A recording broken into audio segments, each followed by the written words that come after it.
அத்தியாயம் 23. யோகமும் வெங்காயமும். பாம்பு கடி நின்று ஷாமா குணமாக்கப்படுதல். வாந்தி பேதியின் காலரா கட்டளைகள் மீறப்பட்டன. குரு பக்திக்கு கடுமையான பரிசோதனை. முன்னுரை. உண்மையிலேயே இந்த ஜீவன் மனித ஆத்மா சத்துவம், ராஜசம், தாமசம் என்ற 3 குணங்களுக்கு அப்பால் கடந்த நிலையில் இருக்கிறது.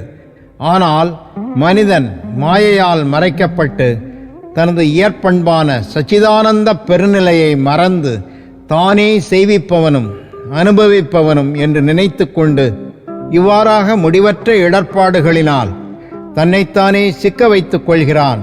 விடுவித்துக் கொள்ளும் வழியும் அவனுக்கு புலப்படவில்லை. குருவின் பாதங்களில் செலுத்தும் அன்பான பக்தி ஒன்றே ஒரே வழி.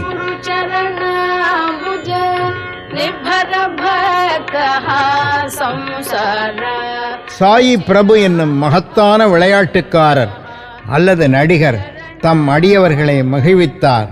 அவர்களை தாமாகவே தமது பண்புருவாகவே மாற்றம் செய்து கொண்டார். முன்னரே குறிப்பிட்ட காரணங்களால் சாய்பாபாவை நாம் ஓர் அவதாரமாகவே கருதுகிறோம். ஆனால் தான் கடவுளின் பணிவுள்ள ஒரு சேவகன் என்றே அவர் எப்போதும் கூறினார். அவர் தாம் ஒரு அவதாரமான போதும் கூட எங்கனம் திருப்தியான வகையில் மக்கள் நடந்து கொள்ள வேண்டும், வாழ்க்கையில் தங்கள் பணித்துறை இடத்துக்கேற்ற வர்ணாசிரம தர்மத்துக்கு ஏற்ப கடமைகளை செய்ய வேண்டும் என்று வழி காண்பித்தார். அவர் ஒருபோதும் எந்த வகையிலும் மற்றவர்களை போட்டியிட்டு மேம்படும் முயற்சியை கொண்டதில்லை அல்லது தமக்காக ஏதேனும் செய்யும்படியோ அவர்களை கேட்டதில்லை. இவ்வுலகின் அசையும் அசையா பொருள்கள் யாவற்றிலும் கடவுளைக் கண்ட அவருக்கு பணிவுடைமையே மிகவும் பொருத்தமானதொன்றாகும். ஒருவரையும் அவர் புறக்கணித்ததில்லை அல்லது மதிக்காமல் இருந்ததில்லை. நாராயணனை, கடவுளை சர்வ ஜீவராசிகளிடமும் கண்டார். நான் கடவுள் என்று ஒருபோதும் அவர் சொன்னதில்லை. ஆனால் தான் ஒரு பணிவுள்ள சேவகன் என்றும் எப்போதும் அவரை நினைவில் வைத்திருப்பதாகவும் கூறினார். அல்லாஹ் மாலிக், இறைவனே எஜமானன் என்று எப்போதும் உச்சரிப்பார். பல்வேறு வகையான முனிவர்களையெல்லாம் நமக்கு தெரியாது. எங்கனம் அவர்கள் நடந்து கொள்கிறார்கள், என்ன செய்கிறார்கள், எதை சாப்பிடுகிறார்கள் என்பதெல்லாம் நாம் அறியோம். அறியாமையிலுள்ள பிணிக்கப்பட்ட ஆன்மாக்களை விடுவிப்பதற்காக கடவுள் அருளால் அவர்கள் இவ்வுலகத்தில் தங்களை அவதரித்துக் கொள்கிறார்கள். நல் வினைகளின் சேமிப்பு ஏதேனும் நமது கணக்கில் இருக்குமானால் முனிவர்களின் கதைகள் அல்லது லீலைகளை கேட்பதற்கு நமக்கு ஓர் ஆர்வம் அல்லது சுவாரஸ்யம் ஏற்படுகிறது. அல்லாவிடில் கேட்பதற்கு ஆர்வம் எழாது. இந்த அத்தியாயத்தின் முக்கிய கதைகளுக்கு இப்போது திரும்புவோம். யோகமும் வெங்காயமும். நானா சாஹேப் சந்தோர்காருடன் ஒருமுறை ஷீரடிக்கு ஒரு யோக பயிற்சியாளர், யோக சாதகர் வரும்படி நேரிட்டது. பதஞ்சலியின் யோக சூத்திரங்கள் உள்ளிட்ட எல்லா யோக புத்தகங்களையும் அவர் கற்றிருந்தார். எனினும் யோகத்தில் நடைமுறை அனுபவம் ஏதும் அவருக்கு இல்லை. தமது மனதை ஒருமுகப்படுத்தி குவிக்கவும் சமாதி நிலை ஒரு சிறிது நேரம் கூட எய்தவும் அவரால் முடியவில்லை. சாய்பாபா தம்பால் மகிழ்ச்சி அடைந்தாரென்றால் நீண்ட நேரம் சமாதி நிலையை எய்துவதற்கு அவர் தமக்கு வழிகாட்டுவார் என்று நினைத்தார். உள்ளத்தில் இக்குறிக்கோளுடன் அவர் ஷீரடிக்கு வந்தார். மசூதிக்கு அவர் சென்றபோது சாய்பாபா ரொட்டியை வெங்காயத்துடன் சாப்பிட்டு கொண்டிருப்பதைக் கண்டார். இதை கண்ணுற்ற அவருக்கு மனதில் ஓர் எண்ணம் எழுந்தது. மட்கிப்போன ரொட்டியுடன் பச்சை வெங்காயத்தை உண்டு கொண்டிருக்கும் இந்த மனிதர் எங்கனம் எனது தொல்லைகளுக்கு விடை கண்டு எனக்கு உதவி செய்ய முடியும்? சாய்பாபா அவரது உள்ளத்தை படித்தறிந்து நானா சாஹேபை நோக்கி கூறினார். ஓ நானா, வெங்காயத்தை ஜீரணிக்கும் ஆற்றல் உள்ளவன் மட்டுமே அதை உண்ண வேண்டும். மற்ற ஒருவரும் அங்கனம் செய்யக்கூடாது. இக்குறிப்பை கேட்ட யோகி ஆச்சரியத்தால் செயலிழந்தார். பின்னர் பூரண சரணாகதியுடன் பாபாவின் பாதங்களில் அவர் வீழ்ந்தார். தூய திறந்த உள்ளத்துடன் தனது தொல்லைகளை கேட்டு பாபாவிடமிருந்து அவைகளுக்கு விடையும் பெற்றார். இவ்வாறாக திருப்தியும் மகிழ்ச்சியும் அடையப்பெற்று பாபாவின் உதி ஆசீர்வாதங்களுடன் அவர் ஷீரடியை விட்டு சென்றார். பாம்பு கடியினின்று ஷாமா குணமாகுதல். இக்கதையை தொடங்கும் முன்பாக ஹேமத்பந்த் ஜீவனை கிளிக்கு மிக நன்றாக ஒப்பிடலாம் என்றும், ஒன்று உடம்பினுள்ளும் மற்றொன்று கூண்டினுள்ளுமாக இரண்டுமே கட்டுண்டிருக்கின்றன என்றும், கட்டுண்டு கிடக்கும் அவைகளது தற்போதைய நிலையே அவைகளுக்கு ஏற்ற நன்மையானது என்று அவைகள் கருதுவதாகவும் கூறுகிறார். உதவியாளர் ஒருவர், அதாவது குரு வரும்போது கடவுள் அருளால் அவைகளின் கண்ணை திறந்து அவைகளின் கட்டுக்களிலிருந்து அவைகளை விடுவிக்கும் போது மட்டுமே அவைகளின் கண்கள் இன்னும் பெரியதும் சிறந்ததுமான வாழ்க்கைக்கு திறந்து விடப்படுகிறது. இத்துடன் அவர்களுடைய முன்னைய வரையறையுடைய வாழ்க்கையை ஒப்பிட்டால் அது சூனியமே ஆகும். கடந்த அத்தியாயத்தில் திரு மிரிக்காருக்கு நேரிட இருந்த பேராபத்தினை எங்கனம் பாபா எதிர்நோக்கி இருந்தார் என்பதையும், அதிலிருந்து எங்கனம் அவரை காப்பாற்றினார் என்பதையும் கண்டோம். இதைவிடச் சிறப்பான கதை ஒன்றினை இப்போது வாசகர்கள் கேட்பார்களாக. ஒருமுறை ஷாமாவையே நச்சு பாம்பு ஒன்று கடித்து விட்டது. அவரது கையில் உள்ள சுண்டு விரலில் கடிபட்டு விஷம் உடம்பு முழுவதும் பரவத் தொடங்கியது. ஷாமாவும் தாம் விரைவில் இறந்து விடுவோம் என்று எண்ணும் அளவுக்கு வலியும் அவ்வளவு தீவிரமானதாக இருந்தது. அந்த மாதிரியான விஷயங்களுக்கெல்லாம் அடிக்கடி அனுப்பப்படும் விரோபா கடவுளிடம் அவரது நண்பர்கள் அவரை எடுத்துச் செல்ல விரும்பினார்கள். ஆனால் ஷாமா மசூதிக்கு தமது விரோபாவிடம் சாய்பாபாவிடம் ஓடி வந்தார். அவரை பார்த்ததும் பாபா திட்டவும் ஏசவும் தொடங்கினார். அவர் மூர்க்கமடைந்து, ஓ இழிந்த படூரியா, பார்ப்பானே, மேலே ஏறாதே, அங்கனம் ஏறினாயோ ஜாக்கிரதை. பின்னும் கர்ஜித்தார், போ அப்பாலே போ, கீழறங்கு என்றார். இங்கனம் பாபா சீற்றத்தினால் சிவந்திருப்பதை பார்த்து ஷாமா பெரிதும் குழப்பமடைந்து ஏமாற்றமடைந்தார். அவர் மசூதியே தமது வீடு என்றும் சாய்பாபாவை தமது ஒரே அடைக்கலம் என்றும் எண்ணியிருந்தார். ஆனால் இங்கனம் மிரட்டப்பட்டால் அவர் எங்கே செல்வார்? உயிர் வாழ்வதின் நம்பிக்கை அனைத்தையும் அவர் இழந்து அமைதியாக இருந்தார். சிறிது நேரத்துக்கு பின் பாபா சாதாரணமாகவும் அமைதியாகவும் ஆனார். அப்போது ஷாமா மேலே சென்று அவர் அருகில் அமர்ந்தார். பின்னர் பாபா அவரிடம், பயப்படாதே, எள்ளளவும் கவலைப்படாதே, கருணையுள்ள பக்கிரி உன்னை காப்பாற்றுவார். போய் வீட்டில் அமைதியாக அமர்ந்திரு, வெளியில் செல்லாதே, என்னை நம்பு, பயப்படாமல் இரு, கவலைப்படாதே என்று கூறினார். பின்னர் அவர் வீட்டிற்கு அனுப்பப்பட்டார். அதன் பின்னர் அவர் ஷாமா எதை விரும்புகிறாரோ அதை உண்ண வேண்டுமென்றும், வீட்டில் நடையுடையாக இருக்க வேண்டுமென்றும், ஆனால் படுத்து உறங்கவே கூடாது என்னும் குறிப்புகளுடன் தாத்யா பாட்டீலையும் காக்கா சாஹேப் தீட்சத்தையும் உடனேயே பாபா அனுப்பினார். இவ்வுரைகள் பின்பற்றப்பட்டன என்றும், சிறிது நேரத்தில் ஷாமா குணப்படுத்தப்பட்டு விட்டார் எனவும் கூற வேண்டுமோ? இது சம்பந்தமாக நினைவில் வைக்க வேண்டியது ஒன்றுதான். பாபாவின் மொழிகள், போ அப்பாலே, ஓடு, கீழிறங்கு என்னும் 5 எழுத்து மந்திரம் மேலெழுந்த வாரியாக அது காணப்பட்டாற் போல ஷாமாவை நோக்கி கூறப்பட்டதல்ல. அவை ஷாமாவின் உடலினுள் புகுந்து இரத்த ஓட்டத்துடன் கலக்க வேண்டாமென்று பாம்புக்கும் அதன் விஷத்துக்கும் இடப்பட்ட நேரடி கட்டளைகளாகும். மந்திர சாஸ்திரத்தில் நல்லறிவு திறமுடைய பிறர்களைப் போன்று எவ்வித மந்திர உச்சாடனமிடப்பட்ட அரிசியையோ தண்ணீரையோ உபயோகிக்க வேண்டியிருந்ததில்லை. அவர்தம் சொற்களே ஷாமாவுக்கு உயிரை காப்பதில் மிகச்சிறந்த பயனுள்ளவையாக இருந்தன.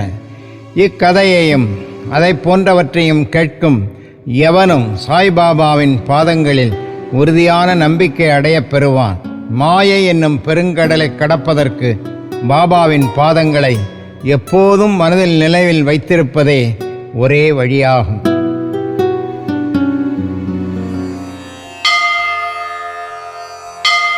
காலரா வியாதி. ஒருமுறை ஷீரடியில் காலரா நச்சுத்தன்மை மிகுந்து தாண்டவமாடியது. ஊர்க்காரர்கள் மிகவும் பயந்து போய் புறத்தேயுள்ள மக்கள் தொடர்புகளையெல்லாம் நிறுத்தி கொண்டனர். பஞ்சாயத்தார் கூடி தொத்து வியாதி தடுப்புக்கும் ஒழிப்பிற்கும் 2 கட்டளைகளை ஏற்படுத்தினார்கள். அவையாவன: 1. எவ்வித எரிபொருள் விறகு வண்டியும் கிராமத்துக்குள் வர அனுமதிக்கக்கூடாது. 2. அங்கு ஒரு ஆடு கூட கொல்லப்படக்கூடாது. எவரேனும் இக்கட்டளைக்கு கீழ்ப்படியாமல் இருந்தால் கிராம பஞ்சாயத்தார்களாலும் அதிகாரிகளாலும் அவர்கள் அபராதம் விதிக்கப்படுவர். இவைகளையெல்லாம் வெறும் மூட நம்பிக்கை என்று பாபா அறிந்தவராதலால் காலரா கட்டளைகளை அவர் சிறிதளவும் லட்சியம் செய்யவில்லை.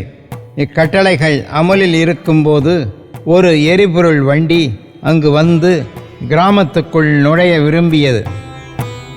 கிராமத்தில் எரிபொருள் பஞ்சம் இருந்தது எல்லோருக்கும் தெரிந்திருந்தது. என்றாலும் மக்கள் எரிபொருள் வண்டியை விரட்ட ஆரம்பித்தார்கள். பாபாவுக்கு இவைகளெல்லாம் தெரிய வந்தன. அவர் அவ்விடத்துக்கு சென்று வண்டிக்காரனை மசூதிக்கு ஓட்டி வரும்படி கூறினார். பாபாவின் செய்கைக்கு எதிராக ஒருவருக்கும் குரல் எழுப்ப தைரியமில்லை. தமது தூணிக்கு அவருக்கு எரிபொருள் தேவைப்பட்டது. எனவே அவர் அதை வாங்கினார். அக்னிஹோத்ரி தனது புனித நெருப்பை தனது வாழ்நாள் முழுவதும் எரிய விடுவதைப் போன்றே பாபா தமது தூணியை இரவும் பகலும் எரியவிட்டார். இதற்காக அவர் எப்போதும் எரிபொருளை சேமித்து வைத்திருந்தார். பாபாவின் வீடான மசூதி அனைவருக்கும் தடைகளற்று திறந்து வைக்கப்பட்டும் இருந்தது. அதற்கு பூட்டோ சாவியோ கிடையாது. அங்கிருந்து சில ஏழை மக்கள் தங்கள் உபயோகத்திற்காக விறகை அப்புறப்படுத்தி சென்றார்கள். பாபா இதை கண்டு முணுமுணுக்கவில்லை. பிரபஞ்சம் அனைத்திலும் கடவுள் வியாபித்திருப்பதை அவர் கண்டார். எனவே எவருடனும் அவர் பகையோ கெட்ட எண்ணமோ கொண்டதில்லை. முழுவதுமாக துறந்தவராயினும் மக்களுக்கு ஒரு முன் உதாரணமாக இருக்கும் பொருட்டு அவர் இல்லறத்தாரை போன்று வாழ்ந்தார்.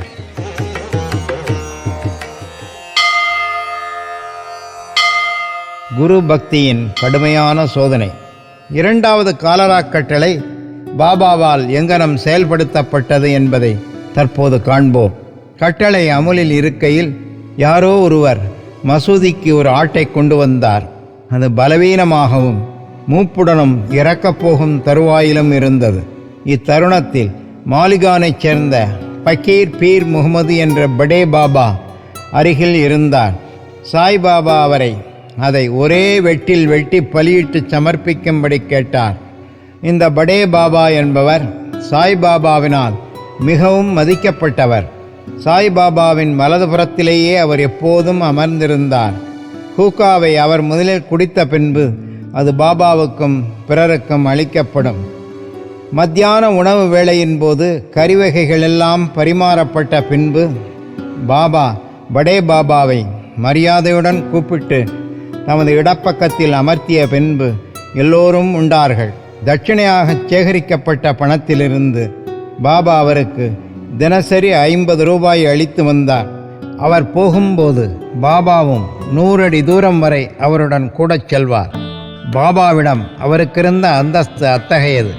ஆட்டை வெட்டும்படி பாபா அவரிடம் கேட்டபோது அவர் அதை திட்டவட்டமாக மறுத்துவிட்டார். எதற்கும் பயனின்றி அது ஏன் கொல்லப்பட வேண்டும் என்று அவர் கேட்டார். பின்னர் பாபா ஷாமாவை அதனை கொல்லும்படி கேட்டுக்கொண்டார். ராதாகிருஷ்ண மாயியிடம் சென்று கத்தி ஒன்றை அவளிடமிருந்து வாங்கி வந்து அதை பாபாவின் முன்னால் வைத்தார். கத்தி எதற்காக வாங்கப்பட்டிருக்கிறது என்பதை அறிந்த ராதாகிருஷ்ண மாயி அதை திருப்பி எடுத்து கொண்டாள். பின்னர் ஷாமா மற்றொரு கத்தியை பெறுவதற்காக சென்று உடனே திரும்பி வராமல் காக்கா சாஹேப் தீட்சத்தின் வாதாவில் தங்கிவிட்டார். அப்போது காக்கா சாஹேப்பின் முறை வந்தது. அவர் நல்ல தங்கம்தான் என்பதில் ஐயமில்லை. என்றாலும் பரீட்சிக்கப்பட வேண்டும். கத்தியை வாங்கி வந்து ஆட்டை கொல்லும்படி பாபா அவரை கேட்டார். அவர் சாட்டையின் வாதாவுக்கு சென்று ஒரு கத்தியுடன் திரும்பி வந்தார். பாபா ஏவியதும் கொல்வதற்கு தயாராக அவர் இருந்தார். தூய பிராமண குடும்பத்தில் பிறந்த அவருக்கு தமது வாழ்க்கையில் கொலையை பற்றியே தெரியாது. ஹிம்சை செயலுக்கு முற்றிலும் அவர் எதிரான போதும் ஆட்டை கொல்வதற்கு தன்னைத்தான் தைரியப்படுத்தி கொண்டார். முகமதியரான படே பாபா அதை கொல்வதற்கு விருப்பமற்றவராக இருப்பதையும் இந்த தூய பிராமணர் அதை கொல்வதற்கு ஆயத்தப்படுத்தி கொண்டிருப்பதையும் கண்ட அனைவரும் அதிசயப்பட்டனர். தன் வேட்டியை இறுக்க கட்டிக்கொண்டு கையை கத்தியுடன் தூக்கி கொண்டு பாபாவின் முடிவான அனுமதி குறிப்புக்காக அவரை பார்த்தார். பாபா, எதை நினைத்து கொண்டிருக்கிறாய்? வெட்டு என்றார். பின்னர் கைகள் வெட்டுவதற்கு தயாராக கீழே இறக்கப்பட இருந்த அதே தருணம் பாபா, நிறுத்து, நீ எவ்வளவு கொடுமையானவனாக இருக்கிறாய்! பிராமணனாக இருந்து கொண்டு ஆட்டை கொள்கிறாய் என்றார். காக்கா சாஹேப் கீழ்ப்படிந்து கத்தியை கீழே வைத்துவிட்டு பாபாவிடம் கூறினார், அமிர்தத்தினை ஒத்த தங்கள் சொல் எங்களுக்கு சட்டமாகும். எங்களுக்கு வேறு எவ்வித சட்டமும் தெரியாது. எப்போதும் தங்களையே நினைவு கூறுகிறோம். தங்கள் ரூபத்தையே தியானிக்கிறோம். இரவும் பகலும் தங்களுக்கே கீழ்ப்படுகிறோம். கொல்வது சரியா தப்பா என்பது எங்களுக்கு தெரியாது, அல்லது அதை நாங்கள் கருதுவதில்லை. பொருட்களுக்கான காரணத்தை ஆராயவோ விவாதிக்கவோ நாங்கள் விரும்புவதில்லை. ஆனால் குருவின் கட்டளைகளுக்கு அயுரா பற்றுறுதிப்பாட்டுடன் ஒழுங்கான பணிவிணக்க பண்புடன் நடத்தலே எங்கள் கடமையும் தர்மமும் ஆகும். பின்னர் பாபா காக்கா சாஹிப்பிடம் தாமே பலியிடுதலையும் வெட்டும் வேலையையும் செய்து விடுவதாக கூறினார். பக்கீர்கள் அமரும் தகியா என்னும் இடத்தில் ஆட்டை வெட்டுவது என்று முடிவு செய்யப்பட்டது. பின்னர் ஆடு அவ்விடத்துக்கு கொண்டு செல்லப்படுகையில் வழியிலேயே இறந்து விழுந்தது. ஹேமத் பந்த் அடியவர்களை பாகுபடுத்துவதுடன் இந்த அத்தியாயத்தை முடிக்கிறார். 3 விதமானவர்கள் இருப்பதாக அவர் கூறுகிறார். 1 முதல் தரம் அல்லது சிறந்தது, 2 இரண்டாம் தரம் அல்லது நடுவானது, 3 மூன்றாம் தரம் அல்லது சாதாரணமானது.